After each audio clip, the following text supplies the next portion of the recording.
Testing 1, 2. Of course, it's working. Okay. So, we'll share one then. Yeah, you don't take it. Nothing showing Ben TV. They didn't give me. I haven't got Ben. This is from. This is my For bag. you. Just hold it. Just say, but you know where you are now. You stand in front of the camera. Okay. So what are you saying with your heart? What are you saying with your thing? Memory stick. So what? So, You're just going to say earlier. We just said we had the collective growth, the Commonwealth thing. You're going to say a few words, and we're going to show you a few clips that happened earlier.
broadcasting from Green Park here at the African Commonwealth Summit 2017, and a lot of dignitaries are here. I am Tomi Badejoko. Good morning.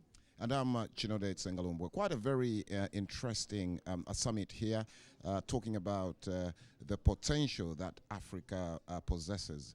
Some of the speeches that we've heard this morning are concern diversification of Africa, relying on its natural mineral resources. What's your take on that?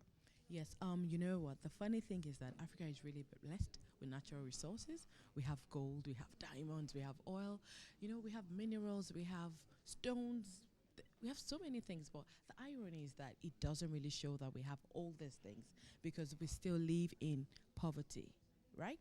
Yeah, I'm sure they all agree with me. You do agree with me. And we find out that most of those diamonds, they get like exported out of the country and being used and sent back to us to be bought. What do you have to say to that, Chinade? Yeah, I think the main thing I think African governments ought to do is processing of our natural mineral resources in the sense that you find that sometimes there is no demand for minerals like copper, diamond, gold. So I think if we went more into processing, the jobs will remain stagnant.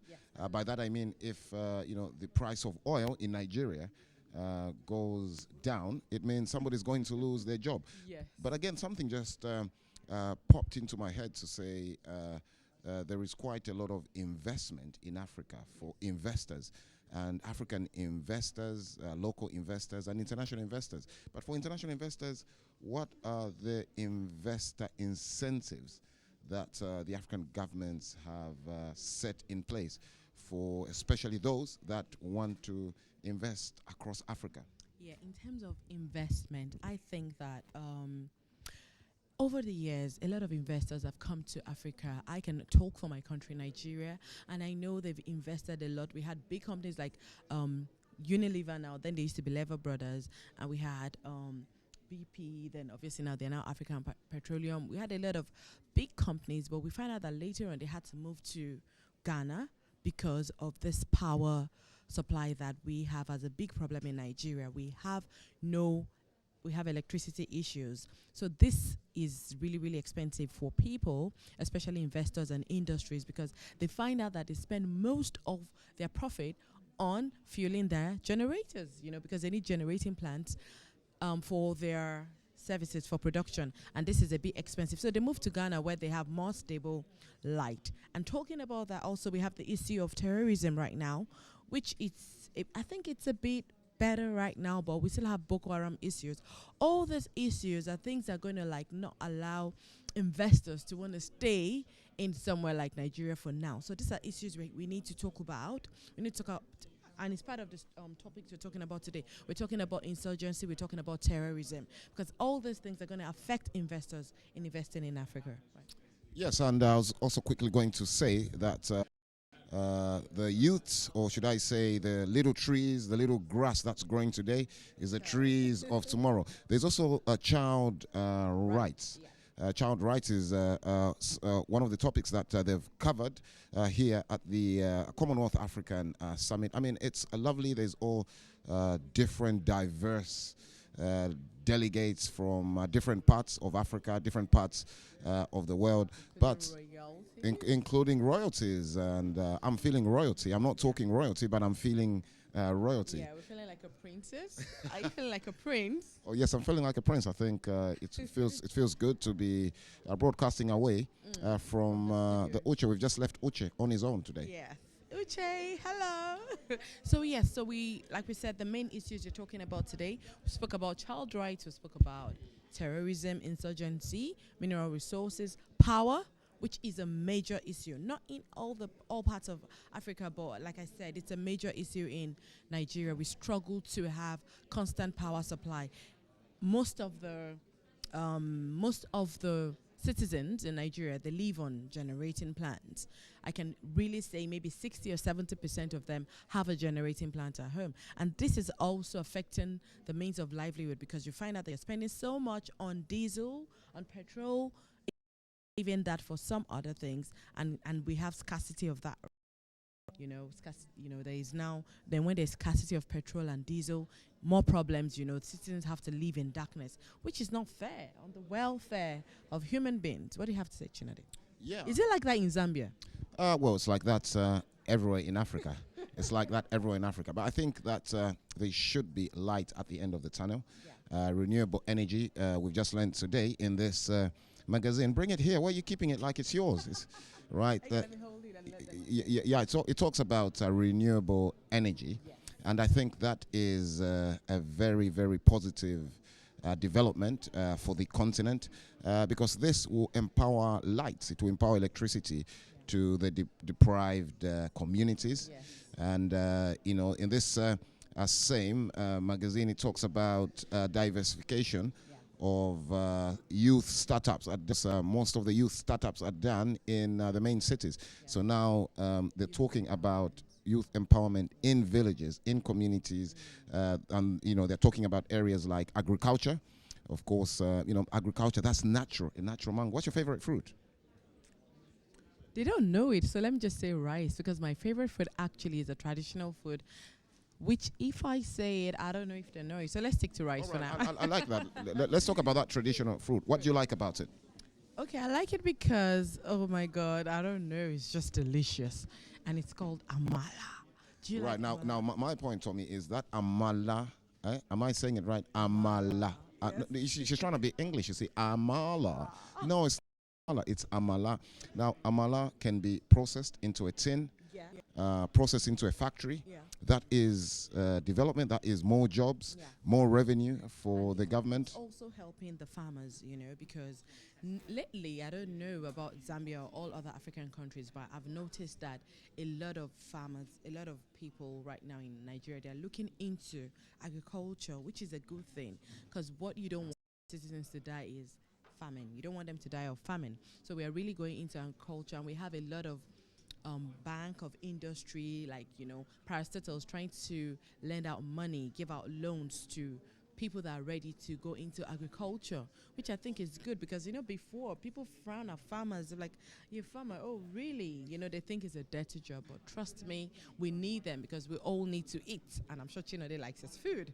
Of course, I like my food, and I like my food natural. I like my food natural. I like food that is grown from a soil. It's not like I don't like animals, but animals are moving creatures. I prefer crops, maize. We're talking apples. We're talking oranges. I mean, don't forget that at one time,